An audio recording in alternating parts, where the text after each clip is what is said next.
Hi, I'm Professor Petroselli. In this video, you're going to learn how I used dream control to get a powerful insight on how I could heal my crippled knees. This was after every doctor I had gone to told me there was absolutely nothing they could do.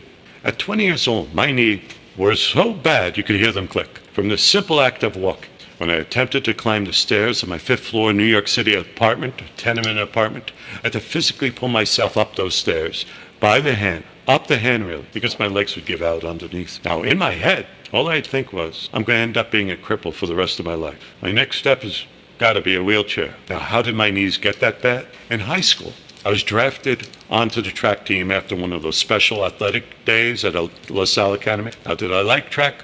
Did I like running? No. Didn't make any sense to me. Unless, of course, you had a need like you're running from the cops. But I was fast. I had endurance. And my teacher, Dr. Otto Van Exel, a 6'5" hulk of a man, said very intimidatingly, "Listen, pal, if you want to pass biology, you'll join the team." And that was that.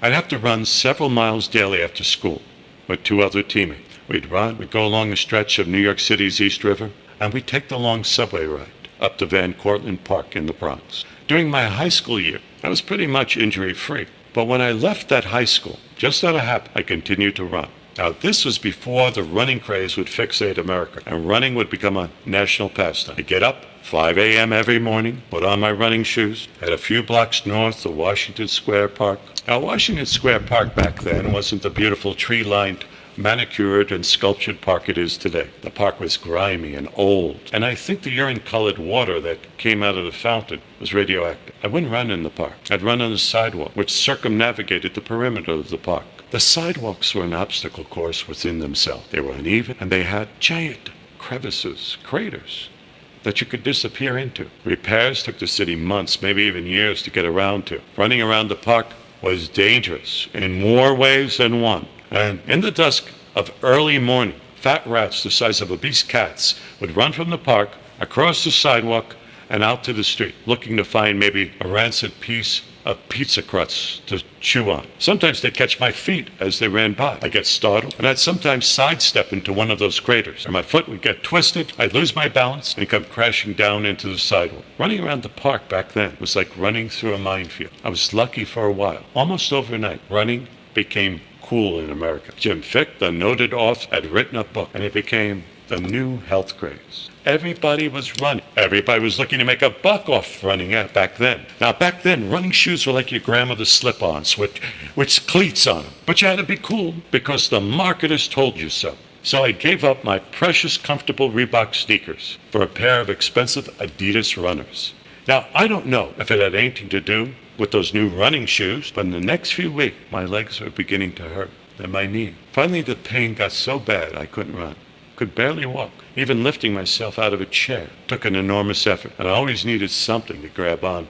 Pain became constant. My knees would buckle, and I'd fall. I began to view myself as a cripple. I went to the doctor, and the doctor sent me to some specialists. Now, arthroscopic surgery wasn't even invented at the time. What they did back then, they'd cut open your leg to take a look. The docs called it exploratory surgery. Now, after that, you had to wait up to 6 months for your legs to heal before they could do anything, if it was even possible to do anything. Now, this didn't sound like science to me. It sounded like experimentation, and I was their guinea pig. Meanwhile, my cousin Michael was in an accident a year before, down a ski slope that had frozen into pure ice. His feet went out from under it. His legs twisted and went in multiple directions. Well, I ran into Michael at a family party. I said, "Michael, you look like you're walking just fine. What's the problem?" Michael said, "Yeah, I was really screwed up." Then I found this phenomenal sports doctor, a Dr. Benami in Staten Island. This guy had the reputation as the go-to guy for this type of injury. He was a sports doctor for the Yankees and the Giants also. It took me 6 weeks to get that appointment. I waited 2 hours in his office. Finally, I was escorted into his examining room.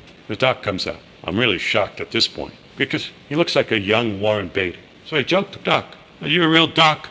Or you just play a doc in a movie?" I smiled. I broke the ice. We had a few words. Then he had his nurse come in and arrange an appointment up at Bellevue Hospital for an MRI. So a month later, I go back to his office in Staten Island. Now I'm clutching those MRI scans like they're a winning lotto number, because that's how much I paid for these things. I handed Dr. Benami the envelope. He held the MRI scans up to the light, and he spoke.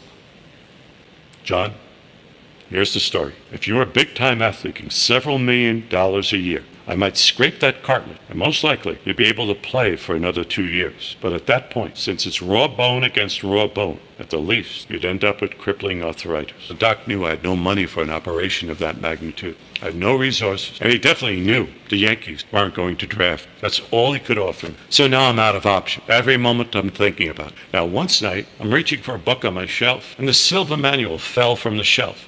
I looked at it. I haven't looked at it since taking a class. I remember the instructor saying something about healing.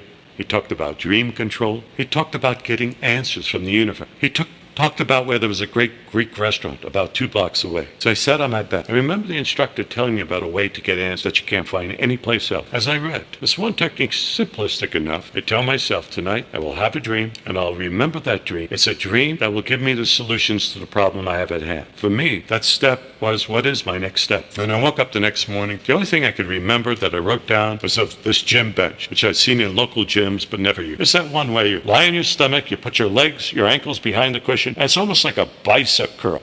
The only thing you're using your leg.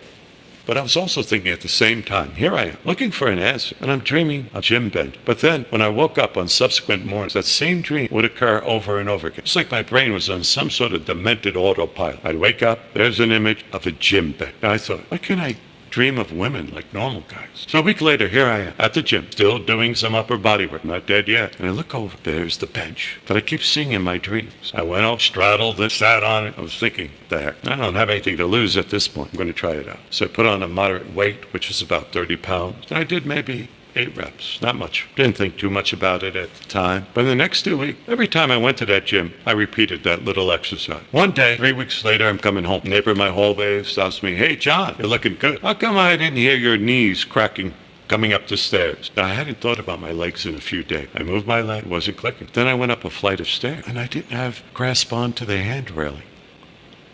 I just moved around. I was actually waiting for the pain to click back in. Nothing, nada. So later in that week again, I had an appointment with Dr. Banana. But this time I'm excited. I'm telling him, hey, doc, check this out. My knees aren't clicking and I'm climbing staircase. So now I feel a little weird because after all, he's feeling up my leg and I'm telling him about a dream and the exercise bed and how I took a chance and started doing this gym exercise. He looked up at me and said, a little half smiling, well, I guess you discovered a way to build up those supporting muscles around the knee. And he winked at me. Don't tell my customers. From that point on, I was evangelical with this. Whenever I saw a female in the gym with that big rubber inner tube tire wrapped around her knee, I jump up and down and say, you got to try it. You're not going to believe it, but in a few weeks, you'll be thinking, and you can put that tire back on your car instead of around your knee. I was like a possessed lunatic.